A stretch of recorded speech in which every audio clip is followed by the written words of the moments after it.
નમસ્કાર મિત્રો, મારું નામ પાર્વતી છે. હું વિધવા છું. મારી ઉંમર 34 વર્ષની છે. હું પંઢરપુરીની અષાઢી રથયાત્રામાં નીકળી હતી. હું પગપાળા ચાલીને યાત્રામાં જોડાઈ હતી. મને ખૂબ સારું લાગી રહ્યું હતું. મોસમ વરસાદી હતો. ધોધમાર વરસાદ થઈ રહ્યો હતો. ઠંડી હવા શરીરને ડંખતી હતી.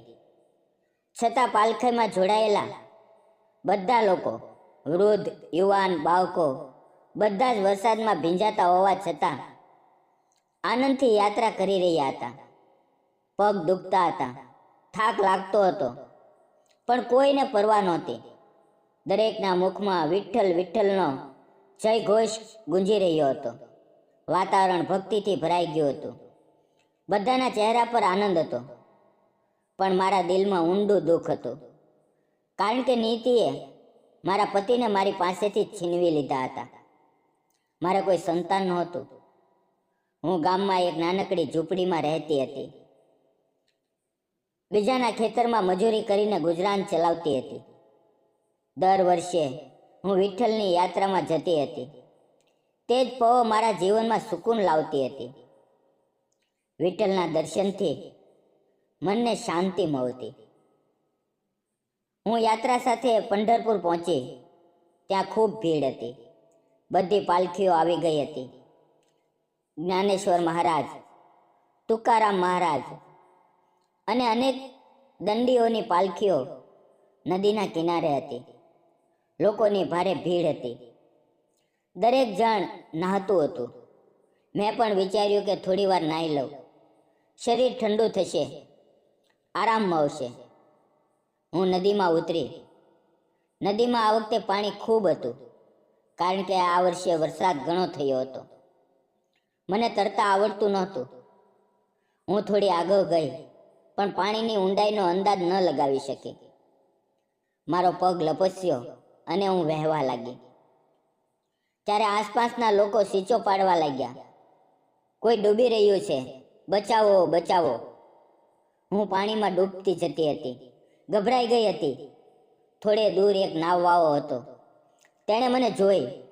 વિચાર્યા વિના તે નાવમાંથી કૂદી પડ્યો અને તરતો તરતો મારી તરફ આવ્યો. તેણે મને પકડી અને ખેંચીને નાવ સુધી લઈ ગયો. તેણે મને નાવ પર ચડાવી. મારા નાક મોંમાં પાણી ભરાઈ ગયું હતું.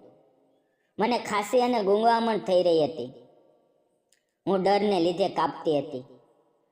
તે યુવાન પણ ગભરાઈ ગયો.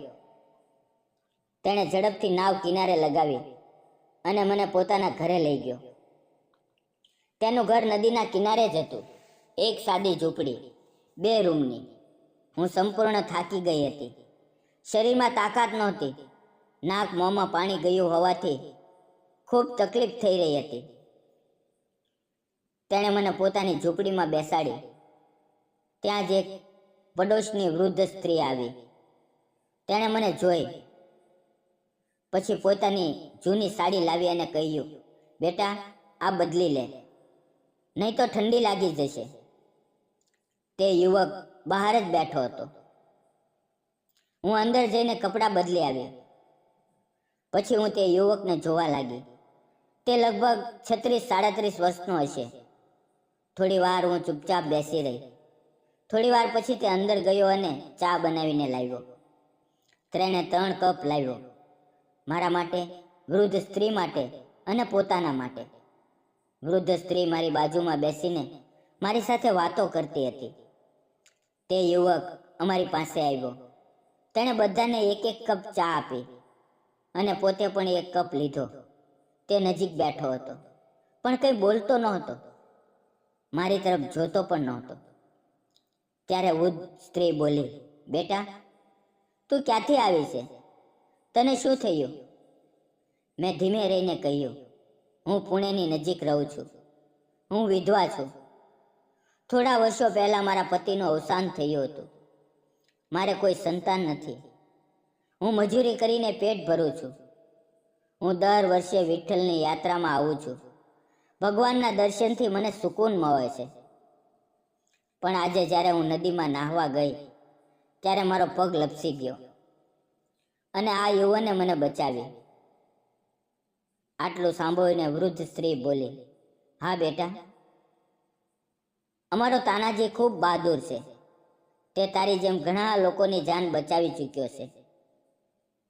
ત્યારે મને ખબર પડી કે તે યુવકનું નામ તાનાજી છે. વૃદ્ધ સ્ત્રી આગળ બોલી, તાનાજી ખૂબ મહેનતુ છે, પણ બિચારો એકલો છે. ન માં, ન બાપ, લગ્ન પણ નથી થયા. કોઈ છોકરી તેની સાથે લગ્ન કરવા માંગતી નથી. ઘણા પૈસા કમાય છે, ઘણું કામ કરે છે, પણ તેનું જીવન એમ જ વીતી રહ્યું છે. આ સાંભળીને મને ખૂબ દુઃખ થયું. મેં તેની તરફ જોયું, તેણે પણ મારી તરફ જોયું. તે ખરેખર ખૂબ સુંદર હતો. હું પણ દેખાવમાં સારી હતી. ત્યારે માજીએ કહ્યું, આ સાડી ધોઈને તડકે નાખી દે. જ્યારે સુકાઈ જાય તો તે પહેરી લેજે. મેં માથું હલાવ્યું અને ઊભી થઈ. સાડી ધોઈને દોરી પર નાખી દીધી. પછી એક ખૂણામાં આવીને બેસી ગઈ. હું ઘરની અંદર આવી તો તાનાજી ત્યાં નહોતો. મેં ધીમે રહીને ડોક્યું કર્યું. તે રસોડામાં કંઈક બનાવી રહ્યો હતો. હું ચૂપ રહી, કાંઈ બોલી નહીં. થોડી વાર પછી તે બહાર આવ્યો. તેના હાથમાં એક થાળી હતી, જેમાં પૌવા હતા. તેણે મારી સામે થાળી મૂકી. મને થોડો સંકોચ થયો. મનમાં સવાલ આવ્યો, આ તાનાજી મારા માટે આટલું શા માટે કરે છે? હું ના પાડતી રહી, પણ તેણે જબરદસ્તીથી મને ખવડાવી દીધું. તેના ચહેરા પર કરુણા હતી. બપોરના લગભગ 3 વાગી ગયા હતા. મારી સાડી સુકાઈ ગઈ હતી. હું થાકથી ત્યાં જ ખૂણામાં સૂઈ ગઈ. જાગ્યા પછી મેં તાનાજી સાથે થોડી વાત કરી. મેં કહ્યું, હું તમારી ખૂબ આભારી છું. તમે મારી જાન બચાવી. તે હવે રહીને મુસ્કુરાયો અને બોલ્યો, અરે આમાં આભારની શું વાત? તે મારી સાથે વાત કરતી વખતે થોડો ખચકાતો હતો. તાનાજીના ઘરથી લગભગ 1.5 કિલોમીટર દૂર વિઠ્ઠલનું મંદિર હતું. મેં કહ્યું, હવે મારે ચાલવું જોઈએ. મારે વિઠ્ઠલના દર્શન કરવાના છે. તેણે કહ્યું, ઠીક છે, હું તને છોડી આવું. તને રસ્તો ખબર નહીં હોય. અમે બંને ધીમે ધીમે ચાલવા લાગ્યા. રસ્તામાં તે મને મંદિર અને આસપાસની વાતો કહેતો હતો. તેના અવાજમાં સાદગી હતી. મને તેની વાતો સાંભળવી ગમી રહી હતી. મંદિર પહોંચીને અમે બંનેએ વિઠ્ઠલના દર્શન કર્યા. બહાર નીકળ્યા ત્યારે તેણે કહ્યું, તું એકલી આવી છે. જો રહેવાની જગ્યા ન મળે તો મારા ઘરે આવી જજે. બિલકુલ ડરવાનું નહીં. મારા ઘરને પોતાનું ઘર સમજજે. તેના શબ્દોમાં અપનાપો હતો, આત્મીયતા હતી. હું મુસ્કરાઈને બોલી, ઠીક છે. પછી હું બહાર થોડું ફરવા લાગી. પણ નદીમાં પડવાને કારણે મારો બધો સામાન ક્યાંક વહી ગયો હતો. મારી પાસે હવે કંઈ નહોતું, ના કપડાં, ન પૈસા. તાનાજી હવે મારાથી થોડે દૂર ચાલ્યો ગયો હતો. હું દોડતી તેની પાછળ ગઈ અને અવાજ લગાવ્યો, તાનાજી. તેણે પાછો ફરીને જોયું. તેને સમજાયું નહીં કે મેં તેને શા માટે બોલાવ્યો. તે નજીક આવ્યો અને બોલ્યો, શું થયું? મેં કહ્યું, નદીમાં પડવાથી મારા બધા પૈસા વહી ગયા છે. શું તમે મને થોડા પૈસા ઉધાર આપી શકો? હું તમને પાછા આપી દઈશ. તેણે મારી તરફ જોયું, ખિસ્સામાં હાથ નાખ્યો અને 500 રૂપિયાની નોટ મારી હથેળી પર મૂકી. હું આશ્ચર્યથી તેની તરફ જોવા લાગી. મારી આંખો ભીની થઈ ગઈ. તે ખરેખર દિલનો ખૂબ સારો માણસ હતો. મેં કહ્યું, હું વચન આપું છું, હું પાછા આપી દઈશ. તે મુસ્કરાયો અને બોલ્યો, જો ન પણ આપ તો કોઈ વાંધો નહીં. મને ખબર છે તું જાણી જોઈને એવું નથી કરતી. આટલું કહીને તે આગળ ચાલવા લાગ્યો. મેં કહ્યું, ઊભા રહો, ચાલો સાથે કંઈક ખાઈ લઈએ. તે બોલ્યો, ના, રહેવા દે. પણ મેં જીદ કરી, અરે ચાલો. ના ન પાડો, આપણે ભગવાનના દરવાજે છીએ. આખરે તે માની ગયો. અમે બંને નજીકના એક નાનકડા હોટલમાં ગયા. હોટલ ખૂબ સાદી હતી. લોકો જમીન પર બેસીને ખાતા હતા. મેં 2 વડાપાઉં અને 1 ભજીયાની થાળી મંગાવી.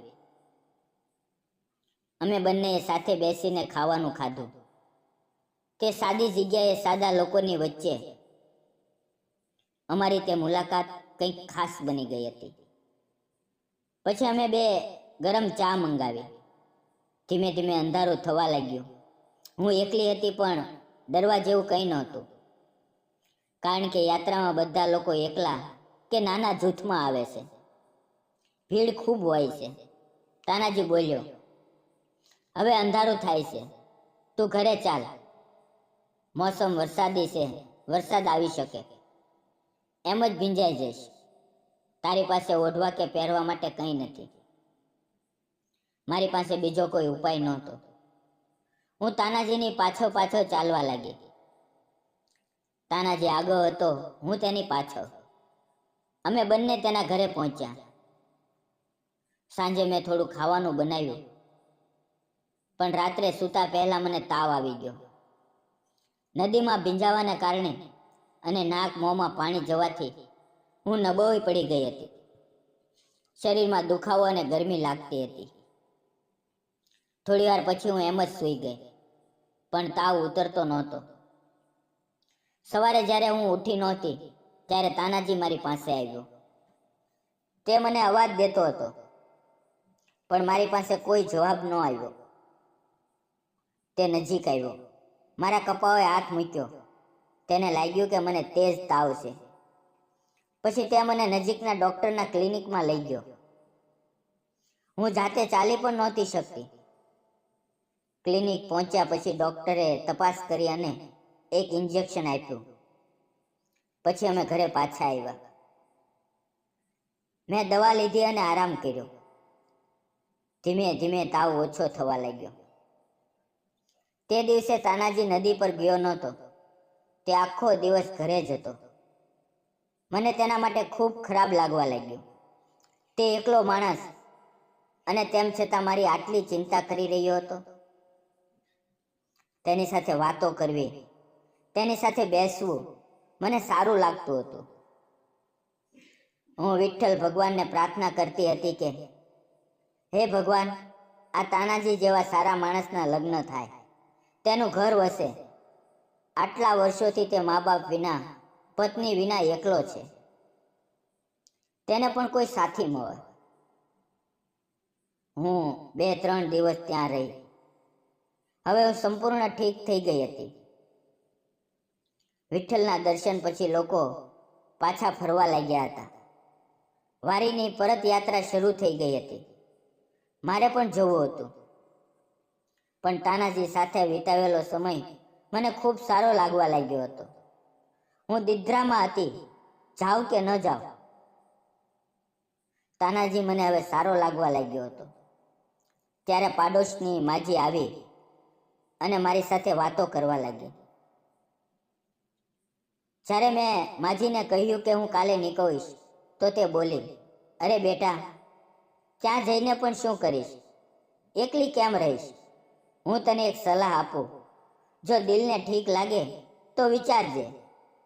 મારો તાનાજી એકલો છે, દિલનો ખૂબ સારો છે.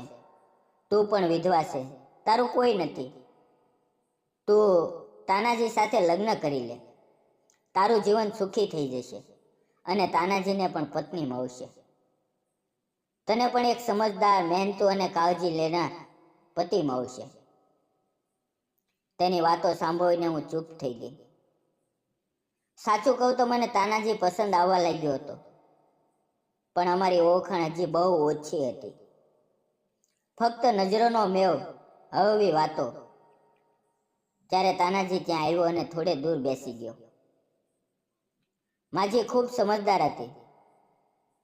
તેણે તાનાજી તરફ જોઈને કહ્યું, અરે તાનાજી, હું શું વિચારતી હતી, તને આ પાર્વતી કેવી લાગી?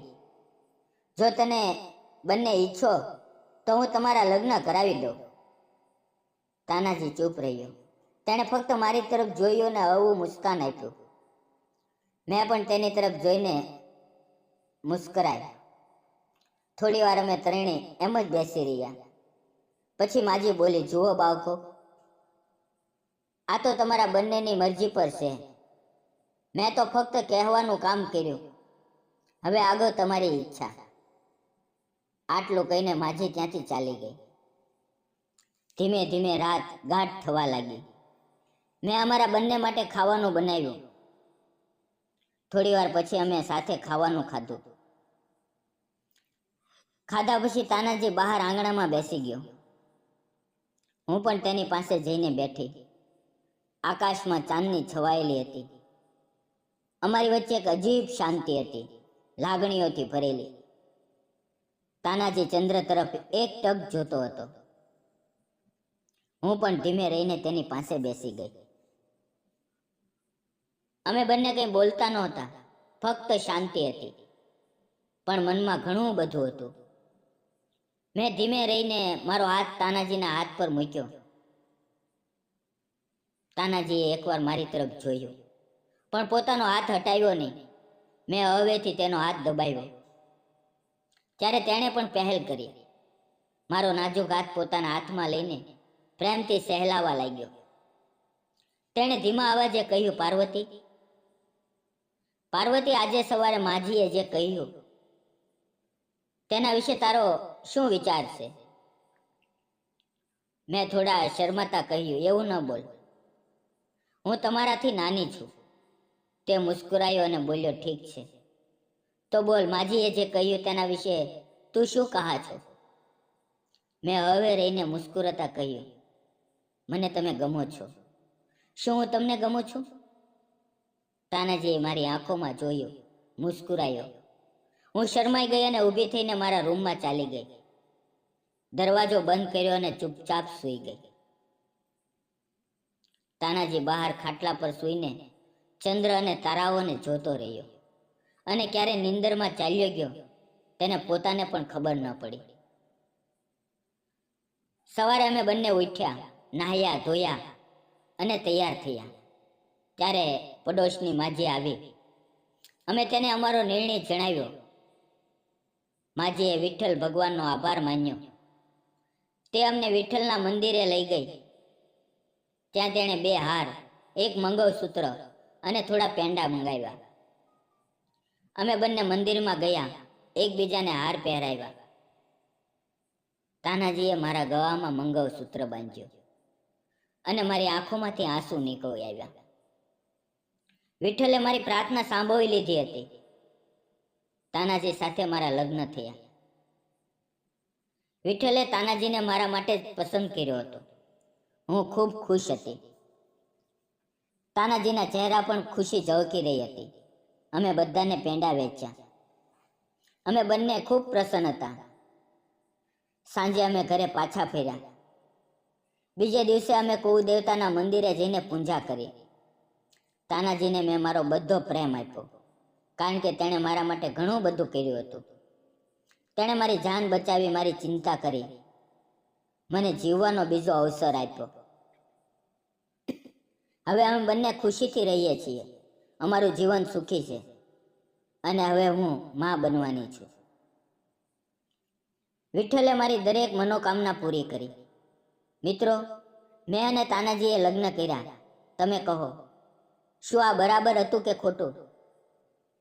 ક્યારેક જીવન આપણને એવા મોડ પર લાવીને ઊભા કરે છે જ્યાં બધા દરવાજા બંધ લાગે છે, પણ એક માણસ, એક નાનકડો હાથ અને થોડો પ્રેમ આપણું આખું જીવન બદલી શકે છે. પ્રેમ ફક્ત શરીરનો સંબંધ નથી, પણ 2 આત્માનું મિલન છે. એટલે જ્યારે જીવન તમને બીજો અવસર આપે તો તેને બંને હાથે ઝડપી લો. જો આ વાર્તા તમને ગમી હોય તો લાઈક કરો, શેર કરો અને ચેનલને સબસ્ક્રાઈબ કરવાનું ન ભૂલો. ફરી મળશું મિત્રો આવતીકાલે એક નવી વાર્તાની અંદર. ત્યાં સુધી આવજો. મિત્રો, વિડીયોમાં આવેલા નામ, પાત્ર અને ઘટના ફક્ત કાલ્પનિક હતા. તેનો કોઈ પણ વ્યક્તિ, જાતિ કે ધર્મ સાથે સંબંધ નથી. આ વાર્તા ફક્ત મનોરંજન અને શૈક્ષણિક હેતુથી બનાવવામાં આવી છે. તેને અન્યથા ન જોશો. ફરી મળશું મિત્રો આવતીકાલે. ત્યાં સુધી તમારું ધ્યાન રાખો.